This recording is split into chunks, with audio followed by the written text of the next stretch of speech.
Welcome to High Performance, the podcast featuring Josh Phegan and Alexander Phillips. Alexander, today we're going to talk about, how you actually become a real estate agent. And one of those things is that you've got to be a person first and a real estate agent second.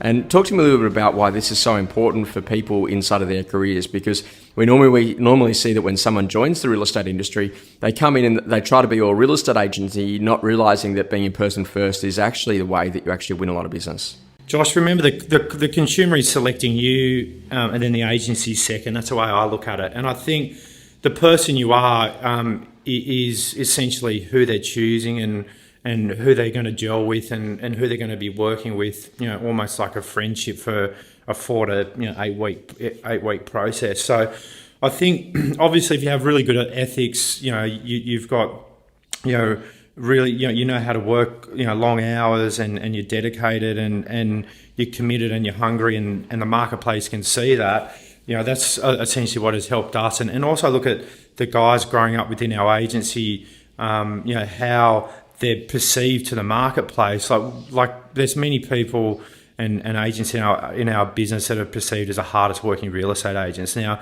if you're a potential vendor, who do you want to be going with? The guy that starts making calls at 10 o'clock in the morning, or the one that's making calls on Sundays and you're getting calls from the office at 7:30 in the morning? And I think this is the big difference too, is it comes back down to dialogue. I think that when a lot of people come into real estate, they're quite unstructured and they don't necessarily have the communication skills, because of previous industries that they might have been in. And so they go and they try to learn, some scripts and dialogues, and sometimes they don't come across natural. But one of the things that I picked up is that, when you hear people in the office and they use a completely different voice than how they normally talk to you when they get on the phones. And I just think, just be like really natural and really normal, and it makes a massive difference. And I think that, here's an example of some scripting that goes wrong. You meet someone who says to you, hey, I'm going to be moving from Sydney to Perth. What's your next question? And some people say, oh, why is that? And that's good. That's a kind of a conversational piece. And some people say, okay, great. So do you need to sell your house? And what I love, that's very real estate agency, where I'd much prefer to be really natural with a person and say, okay, cool.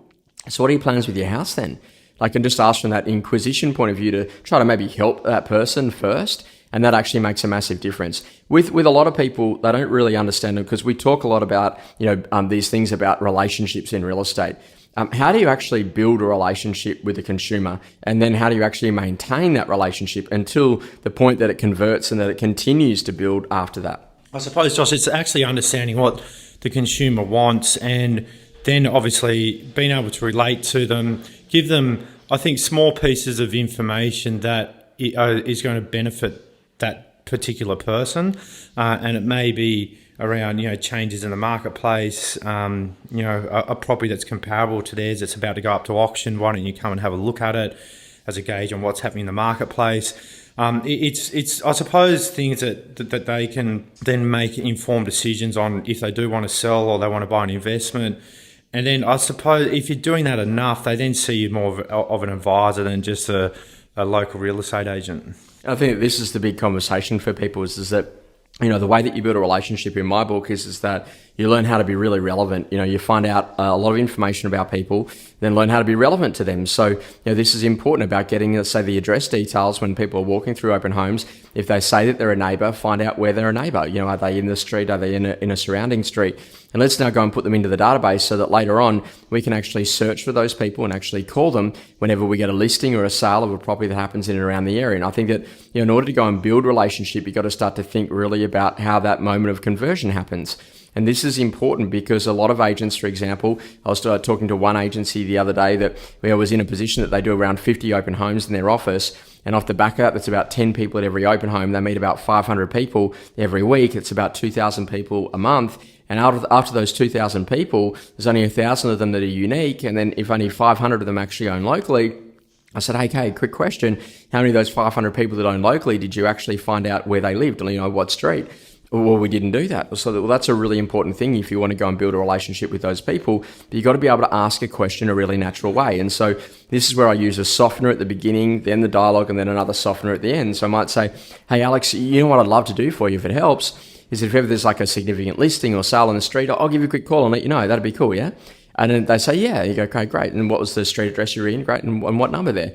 And if you do that really well and it's kind of casual in your approach and you don't feel like, you're trying to say, hey, I'm going to add you to my database and do all of those things, then I just find that the consumer really opens up. And, Alex, I think that The big thing that I witnessed with you and at you're open for inspections and all the above is that you're fundamentally just interested in people. Why is that such an important part, from a salesperson's skill set? I suppose that's shows that you care and you can build rapport straight away, and it's asking the right questions that I suppose help you to relate to that client. And I think these days everyone's so busy and so much about themselves, and I think it's not about you, and it's not about you being the best agent and you've done 1,000 sales. It's about what your skill set can do to help benefit that client and trying to get them to understand that.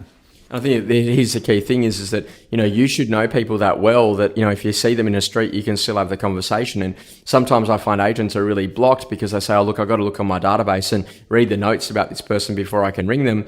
Then they ring the person and it rings out, or you have to leave a voicemail. But what was the point in reading the notes? And so this is the challenge. This is that some of the most effective real estate agents I see don't worry about writing notes in their database at all. And what they actually do is they actually just get on the phone and call, but learn to ask better questions. Say, Alex, how have things progressed? What are the next steps for you guys? How can I help? And you just start to ask these free-flowing questions, and it changes the way that you actually do the work. In terms of being a person first and a real estate agent second, I think that that's also too the importance of understanding your balance, and why that's an important conversation. And sometimes what people perceive as a weakness is actually their greatest strength. And I was talking with a leading agent this week, and he said, now that they've got a few kids and things, he said, it's very clear that often when he's working with a customer who's also got kids, they might say, hey, can you come and do an appointment at 6:30 tonight? And he say, look, I'd love to do that. Fortunately, I've just got to put the kids down to bed, but I can come out at 7:30 and have that conversation then. And he said, it's amazing how many people say, oh, no, let's do something during the day. I'll come and meet you at the office.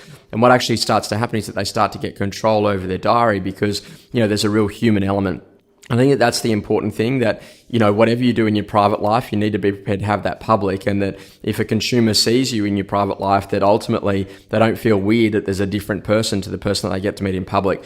How important is it, Alex, that people just have a really good game both off the field and on the field in terms of their public and private life? I think it's got to be consistent. You've got to show that you're a real person, Josh, that you obviously, for particularly someone like myself, work hard, but still have a good social life, still obviously go to the gym, have good holidays and whatnot. But I think, people want to know that, you're not just like a robot and just working and whatnot, because it just, your body can't work like that. So I think also they can, relate to you on certain aspects of your life too, which obviously helps building that rapport. And I just say to people, if you're not enjoying your life, you're probably not going to have a great energy. And real estate really is an energy business. The ability to be able to work with people in different circumstances and really be present and in the moment rather than distracted and unfocused. And so, spend that time in being that person first, and then you'll become a great real estate agent.